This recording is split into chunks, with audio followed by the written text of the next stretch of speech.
여러분 사순절 묵상 잘 하시고 잘 지내고 계시죠? 오늘은 예수의 케노시스 세 개의 케도교리, 비우심, 낮추심, 죽으심, 그 중에 두 번째 낮추심의 두 번째 얘기, 용서의 문제를 오늘 여러분과 나누고 싶습니다.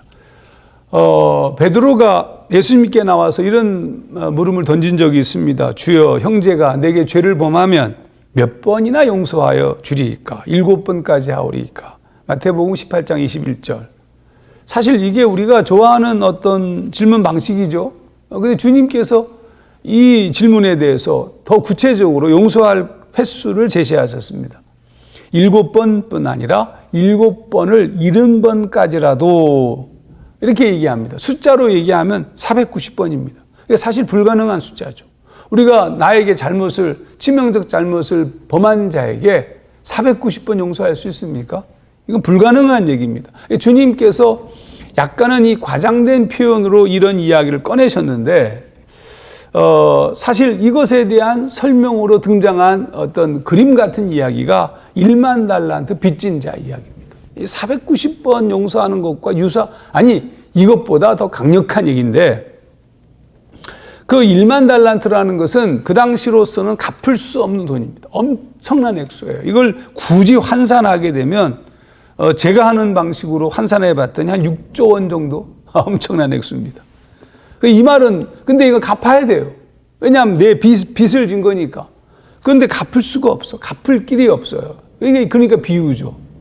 모든 것을 다 바쳐도 갚을 수 있지 않아서 죽어도 갚아야 하는 거예요. 그러니까 죽어도 갚아야 한다. 그것이 종말이고 지옥입니다. 지옥은 갚아도 갚을 수 없는 곳이잖아요. 이게 지금 어떤 틈도 희망도 없는 상태를 의미합니다. 그러면 주님께서 이 1만 달란트 빚진 자 얘기를 통해서 지옥에 대해서 말하려고 하신 걸까요? 아닙니다. 지옥에 대한 얘기가 아니라 천국을 말하려고 하셔서 이 얘기를 꺼냈어요. 마태복음 18장 23절. 그러므로 천국은 그 종들과 결산하려 하던 어떤 임금과 같으니, 천국에 대한 얘기를 하고 싶으셨어요. 자, 그러면 천국은 뭐냐? 도무지 갚을 길이 없는 자가 아무런 조건도 없이 탕감받은 곳, 전적인 은혜가 있는 곳이 천국이라는 뜻입니다.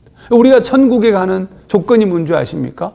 우리가 갚아서 간 게 아니에요. 그리스도께서 대신 다 갚아주심으로 우리가 천국 갈 수 있는 존재가 되었습니다.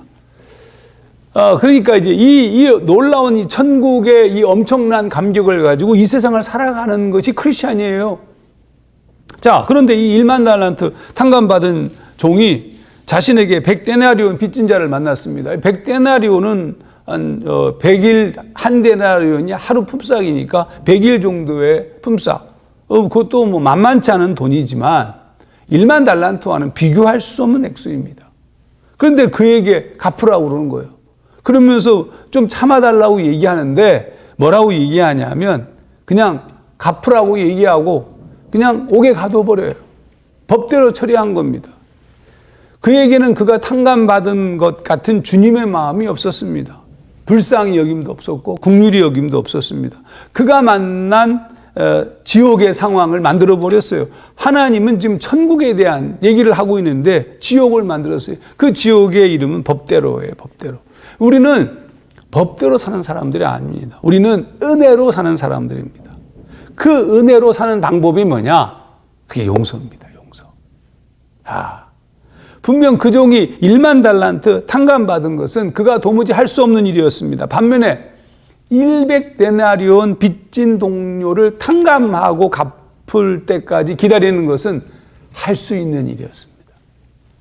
그런데 여러분, 1만 달란트 빚진 사건과 100데나리온 빚진 사건을 같은 무게로 보고 계시다는 거예요. 우리는 1만 달란트 갚을 방법이 없어요. 그런데 100데나리온을 용서해주면 1만 달란트 탕감받은 것을 누린다는 뜻입니다. 이 말은 무슨 뜻인 줄 아십니까? 용서가 우리가 할 수 있는 거룩한 신적인 행위라는 뜻이에요. 신적인 행위. 자, 우리가 할 수 있는 게 있어요. 용서할 수 있습니다. 용서할 수 있도록 우리는 은혜를 받았어요. 이 축복을 받은 이 은혜를 망각하지 말고 우리의 삶 속에서 용서하는 삶이 되었으면 좋겠습니다. 오늘의 묵상 행동은 우리의 용서가 아무런 대가 없이 용서를 받았기 때문에 용서하는 겁니다. 이 용서할 수 없는 자의 잘못을 좀 마음이 아프겠지만 종이에다가 한번 다 적어 보십시오. 그리고 내가 용서받은 것도 다 적어 보십시오. 내가 용서받은 것과 하나님으로부터 용서받은 것과 내가 정말로 용서할 수 없는 자의 잘못을 적은 다음에 한번 비교해 보십시오. 그리고 주님 앞에 그를 용서하는 기도를 드리십시오. 하나님께서 분명히 여러분에게 표현할 용기도 주실 것이고 할 수 있는 힘도 주실 겁니다.